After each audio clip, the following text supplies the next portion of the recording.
pembelajaran kita kali ini adalah dalam pengamatan ini Ananda nanti akan mengamati perbedaan sel tumbuhan dan sel hewan itu sendiri.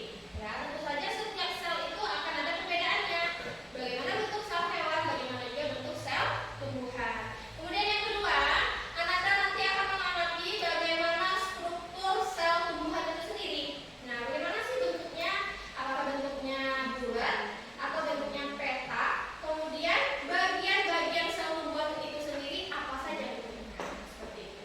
Jadi itu akan kita temukan nanti dalam pengamatan. Jadi tujuan pembelajaran kita kali ini adalah berdua ya. Yang pertama tadi membedakan sel hewan dan sel tumbuhan. Kemudian yang kedua mengamati struktur sel tumbuhan itu sendiri. Oke, baiklah Ananda.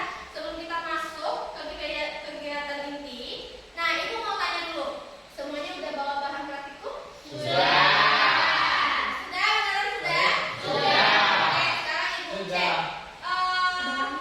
Kemarin kelompok mana yang bertanggung jawab untuk mengajukan alat-alat labor?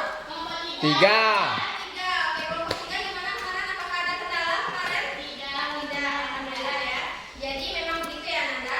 Saat kita meminjamkan alat-alat labor, kita memang harus konfirmasi dengan kepala labor terlebih dahulu. Terima kasih ya kelompok tiga karena sudah meminjamkan alat-alat labor. Berarti next time itu Ke kami, Bas.